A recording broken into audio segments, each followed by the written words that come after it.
नमस्कार। आज की इस बेहद खास चर्चा में हम एक ऐसे इंसान के बारे में बात करने वाले हैं जिनके विचारों ने दुनिया भर में करोड़ों लोगों की जिंदगी बदल दी, सिद्धार्थ गौतम। लेकिन आज हम उन्हें सिर्फ एक ऐतिहासिक या धार्मिक महापुरुष के नज़रिए से नहीं देखने वाले, बिल्कुल नहीं। इसके बजाय हम उन्हें एक बिल्कुल नए, मॉडर्न लेंस से डिकोड करेंगे, मानवता के सबसे पहले मनोवैज्ञानिक के रूप में, एक ऐसे जीनियस विचारक जिन्होंने इंसान के मन की गुत्थियों को सदियों पहले ही सुलझा लिया था। तो सवाल ये उठता है कि क्या 2500 साल पुराना कोई राजकुमार आज की हमारी इस भागदौड़ भरी दुनिया की बेचैनी, स्ट्रेस और बर्नआउट का इलाज कर सकता है? ये सवाल सुनने में जितना दिलचस्प है, उतना ही आज के लिए ज़रूरी भी है। हमारी ये चर्चा सुदूर अतीत से लेकर आज की मॉडर्न मेंटल हेल्थ तक का एक गहरा मनोवैज्ञानिक सफ़र होने वाला है। इसमें हम समझेंगे कि कैसे ये सदियों पुराने सिद्धांत आज भी इंसान के दुखों की उस यूनिवर्सल बीमारी का सबसे सटीक इलाज साबित हो सकते हैं। आइए भाग 1 से शुरू करते हैं। सुख का भ्रम, एक दुख रहित जीवन। देखिए, सालों तक महलों की पूरी तरह सुरक्षित और लग्जरी वाली चारदीवारी में रहने के बाद जब सिद्धार्थ पहली बार बाहरी दुनिया में निकले तो उनके जीवन का सबसे बड़ा टर्निंग पॉइंट आया। उन्होंने एक बूढ़े इंसान, एक बीमार व्यक्ति, एक मृत शरीर और आखिर में एक शांत सन्यासी को देखा। इस एक झटके ने न सिद्धार्थ के मन में सचमुच भूचाल ला दिया। उन्हें अचानक जीवन की अनित्यता, यानी सब कुछ टेम्परेरी होने का वो कड़वा सच दिखाई दे गया। जवानी, सेहत, जिंदगी, सब कुछ एक न एक दिन खत्म होना ही है। आगे बढ़ते हैं भाग 2 की ओर, विफल प्रयास, यानी महाभिष्क्रमण या महान त्याग। अब दिलचस्प बात यह है कि सत्य को खोजने के सिद्धार्थ के दोनों ही एक्सट्रीम यानी चरम प्रयास पूरी तरह से फेल रहे। एक तरफ वो एक्सट्रीम लग्जरी थी जिसने सिर्फ और सिर्फ उनका ध्यान भटकाया, कभी ना खत्म होने वाली इच्छाओं को जन्म दिया और अंदर एक अजीब सा खोखलापन छोड़ दिया। और दूसरी तरफ थी एक्सट्रीम तपस्या, इतनी कठोर तपस्या जिसने शरीर को इतना कमजोर कर दिया कि सोच समझ तक उलझ गई और वो लगभग मौत के कगार पर पहुंच गए। तब जाकर सिद्धार्थ ने महसूस किया कि भाई, इन दोनों ही रास्तों में ना तो सच्चा ज्ञान है और ना ही दुखों का कोई असली अंत। तो यहां से निकलकर आता है सबसे बड़ा गेम चेंजर, मध्यम मार्ग या मिडिल पाथ। हुआ ये कि जब सिद्धार्थ भूख से बिल्कुल बेहाल थे, तब उन्होंने सुजाता नाम की एक महिला से चावल की खीर स्वीकार की। ये उनके सफर का एक बहुत ही क्रांतिकारी पल था।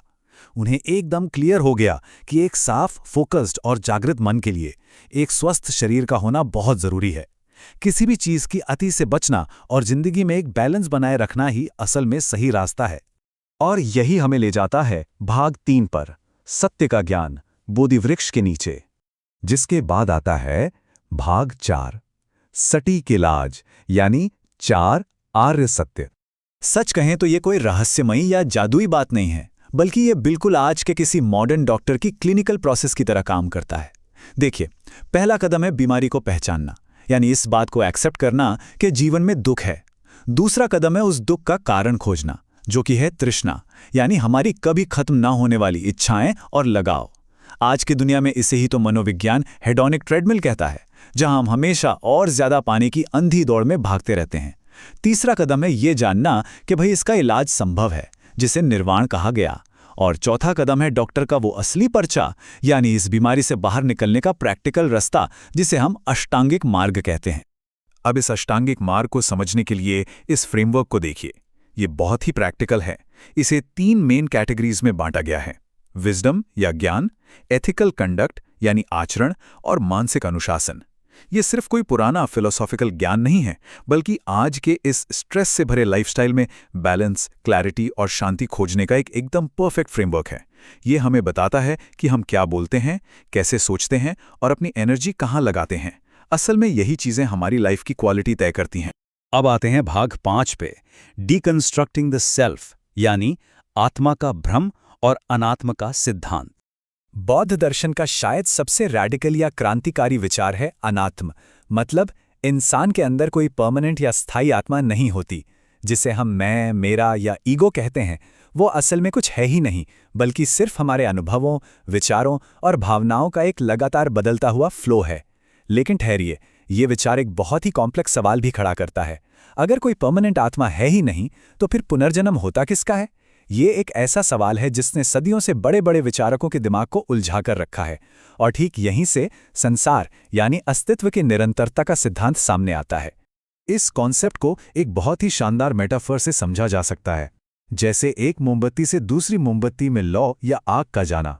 ये बहुत ही परफेक्शन के साथ समझाता है कि पुनर्जन्म में कोई एक फिक्स आइडेंटिटी सफ़र नहीं करती, बल्कि ये हमारे कर्मों और चेतना के पैटर्न की कंटिन्यूटी है। बिल्कुल वैसे ही जैसे आग वही रहती है, एनर्जी वही रहती है, लेकिन मोमबत्ती बदल जाती है। ये बस एक लगातार चलने वाली प्रोसेस है। चलिए अब बढ़ते हैं भाग 6 की तरफ।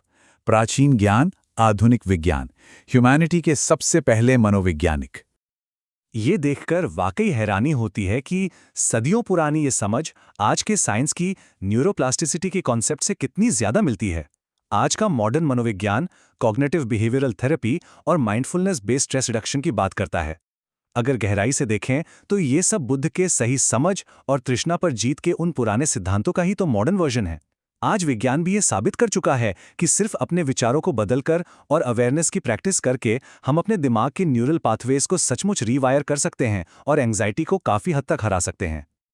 और हाँ, बुद्ध का विजन सिर्फ किसी इंसान की पर्सनल शांति तक ही सीमित नहीं था। उन्होंने एक धम्म आधारित समाज की कल्पना की थी। उन्होंने उस वक्त की जन्म पर आधारित एकदम कठोर जाति व्यवस्था को सिरे से खारिज कर दिया। इसके बजाय उन्होंने करुणा, मैत्री और अहिंसा पर जोर दिया। उनका साफ मानना था कि समाज अंधे रीति रिवाजों से नहीं, बल्कि समानता, सहानुभूति और पर्सनल रिस्पॉन्सिबिलिटी से चलना चाहिए। सोचिए, ये उस दौर की एक ऐसी सोशल क्रांति थी जो आज भी हमारे लिए उतनी ही रेलेवेंट है।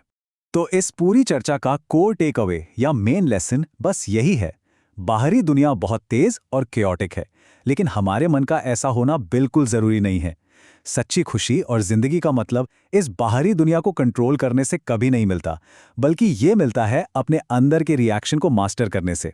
जब हम बाहर के हालातों से खुद को थोड़ा डिटैच करके अपनी सेल्फ अवेयरनेस बढ़ाते हैं, असल में तभी हमें सच्ची आज़ादी मिलती है। तो इस सफ़र के अंत में सोचने के लिए ये एक बहुत ही गहरा सवाल है। क्या मानवता का फ्यूचर और ज़्यादा स्मार्ट मशीनों से तय होगा, या और ज़्यादा समझदार और अवेयर दिमागों से?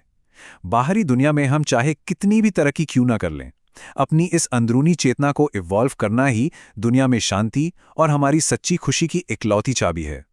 इसी एक पावरफुल थॉट के साथ आज के इस शानदार चर्चा को हम यहीं विराम देते हैं। एक अवेयर और बैलेंस जिंदगी की ओर ऐसे ही कदम बढ़ाते रहना चाहिए।